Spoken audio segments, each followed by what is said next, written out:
ये खबर SGT university द्वारा प्रस्तुत की गई है। बिहार की बांकीपुर विधानसभा सीट जिस पर पूरे देश की नजर टिकी हुई है, लेकिन क्या आप जानते हैं कि आज सिर्फ बांकीपुर का ही फैसला नहीं आएगा। आज 3 राज्यों के 3 विधानसभा सीटों पर हुए उपचुनाव के नतीजे सामने आएंगे। इनमें बिहार की बांकीपुर, मध्य प्रदेश की दतिया और गुजरात की मांजलपुर विधानसभा सीट शामिल है। 30 जुलाई को इन तीनों सीटों पर मतदान हुआ था और अब 3 अगस्त की सुबह 8 बजे से वोटों की गिनती शुरू हो चुकी है। ऐसे में आज का दिन इन तीनों राज्यों की राजनीति के लिए बेहद अहम माना जा रहा है। सबसे पहले बात करते हैं बिहार की सबसे चर्चित सीट बांकीपुर की। इस सीट की चर्चा सिर्फ बिहार तक सीमित नहीं है, बल्कि पूरे देश में हो रही है। यही वजह है कि आज सबसे ज्यादा निगाहें इसी सीट के नतीजों पर टिकी हुई है। पटना के एएन कॉलेज को मतगणना केंद्र बनाया गया है। यहाँ कड़ी सुरक्षा के बीच वोटों की गिनती शुरू हो चुकी है। सबसे पहले पोस्टल बैलेट की गिनती की जा रही है, उसके बाद ईवीएम के वोट गिने जाएंगे। कुल 21 राउंड में मतगणना पूरी होगी। लेकिन अगर आपको लगता है कि आज सिर्फ बांकीपुर का फैसला होने वाला है, तो ऐसा बिल्कुल नहीं है। मध्य प्रदेश की दतिया विधानसभा सीट पर भी आज फैसला होगा। इस सीट की चर्चा इसलिए भी ज्यादा है क्योंकि यहाँ तीनों सीटों में से सबसे अधिक 71.44% मतदान दर्ज किया गया है।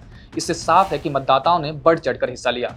दतिया में सुबह 8 बजे से मतगणना शुरू हो चुकी है। पहले डाक मतपत्रों की गिनती की जा रही है, फिर ईवीएम के वोट गिने जाएंगे। यहाँ कुल 15 राउंड में मतगणना पूरी होगी। मतगणना के लिए 20 टेबल ईवीएम और 1 टेबल पोस्टल बैलेट के लिए बनाई गई है। माना जा रहा है कि दोपहर तक तस्वीर काफी हद तक साफ हो जाएगी। अब बात करते हैं गुजरात की मांजलपुर विधानसभा सीट की। इस सीट पर भी आज सुबह से मतगणना जारी है। हालांकि यहाँ मतदान प्रतिशत करीब 37.7% रहा, जो तीनों सीटों में सबसे कम है। इस सीट पर मुकाबला मुख्य रूप से बीजेपी और कांग्रेस के बीच माना जा रहा है। इसलिए गुजरात की राजनीति पर नजर रखने वाले लोगों के लिए भी आज का दिन बेहद अहम माना जा रहा है। तीनों मतगणना केंद्रों पर सुरक्षा के कड़े इंतजाम किए गए हैं। बड़ी संख्या में पुलिस सुरक्षा बल तैनात है। सीसीटीवी कैमरों की निगरानी में पूरी प्रक्रिया कराई जा रही है ताकि मतगणना पूरी तरह पारदर्शी और निष्पक्ष रहे। अब सबसे बड़ा सवाल यही है कि क्या इन तीनों सीटों पर जनता किसके पक्ष में फैसला सुनाएगी। क्या बांकीपुर में वही होगा जिसकी चर्चा पिछले कई दिनों से हो रही है? क्या दतिया में ज्यादा मतदान किसी बड़े राजनीतिक संदेश की ओर इशारा कर रहा है? और क्या मांजलपुर में बीजेपी अपनी सीट बचा पाएगी या कांग्रेस कोई बड़ा उलटफेर करेगी?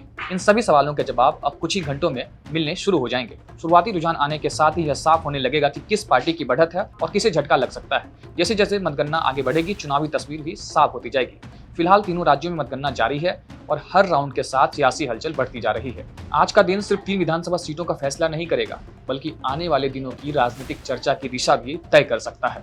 इन तीनों सीटों के हर राउंड के हर अपडेट, सबसे तेज नतीजों के लिए जुड़े रहिए दैनिक जागरण के साथ। नमस्कार।